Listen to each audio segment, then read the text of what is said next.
on that. Now, what happens when the chains that link a critical system break? More so when that link is the only hope that the citizens of Kenya rest upon.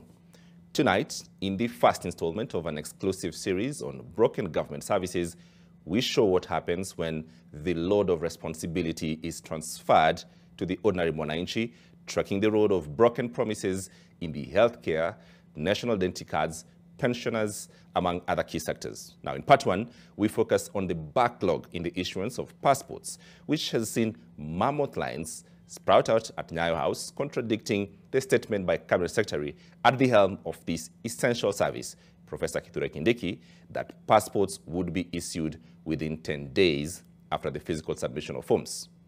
NTV's Gina Kirori starts off our series, which will run every Tuesday on the Daily Nation and NTV. Here now is that report.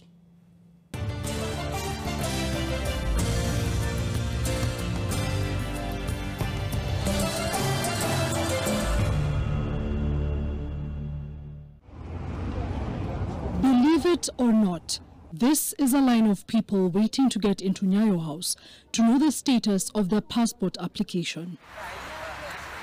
Let's take it back to September 2023, when Interior Cabinet Secretary Kithure Kindiki made a surprise visit to Nyayo House.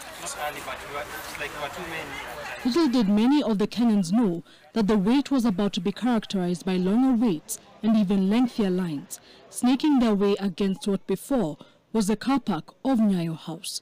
What the people of Kenya are going through is very painful. It should not have happened in the first place, but this is where we are. The solution is not to lament, the solution is to fix it. In present day, the exhaustion at Nyayo House is palpable. The only thing more broken than the systems here is the broken hopes of Kenyans, some of whom have delayed in reporting for work, education, and other opportunities. Some line up with their babies strapped on their backs, while others give in to the sleep they are wrestling with. All this happens before the desperate push to get ahead of the line, where the attendant shouts out different names of Kenyans who hold their passport application papers in the air so that she can see them. Among those lost in the crowd is a man who we will name Musa, as he has asked us to conceal his identity. Ni kazi ya kujenga estate. Na nilikuwa nimepatiwa 3 weeks, 4 weeks niende na sijawahi pata passport ya kwenda Somaliland.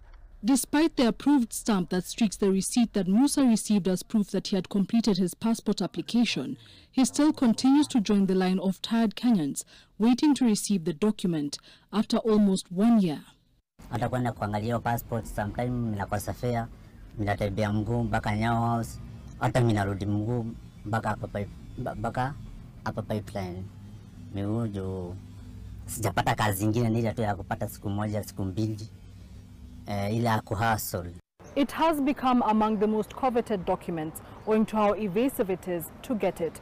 Job opportunities and scholarships have been lost by those who trek to Nyayo House on an almost daily basis, only to be met with the same disappointing and ambiguous response of machines breaking down. Musa visits Nyayo House at least once a week to check on the progress of his passport. While Musa was the only one who agreed to speak on camera, other sources interviewed at Nyayo House said they have been waiting for more than 1 year for their passport. One 23-year-old from Utawala, who received a scholarship to study economics in the United States, had not received his passport since finishing the process in June 2023 and missed the intake in September 2023.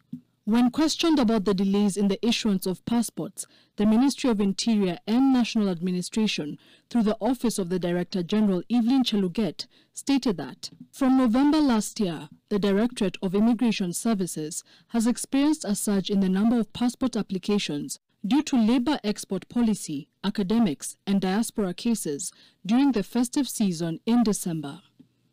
The situation has been exacerbated by delays in the supply of critical materials used in passports production due to the disruption of global supply lines. The ministry does not say when they expect the problem to be resolved, only adding that the Directorate regularly replenishes passport stocks and is committed to ensuring that urgent applications are expedited. During one of the over 5 visits the Interior CS made to Nyayo House last year, he labelled the passport office a crime scene and vowed to remove the cartels causing bottlenecks after reports of bribery for passports surfaced.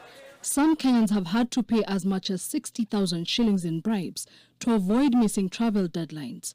However, for some Kenyans such as Musa, the struggle to get a passport is written all over his shoes, which show the wear and tear of his efforts to search for better opportunities outside the country to better his and his family's life. Though we may have given him a lift to help reach the Central Business District for his weekly routine to check the status of his passport, he is uncertain of what tomorrow will hold. Ngina Kirori, NTV.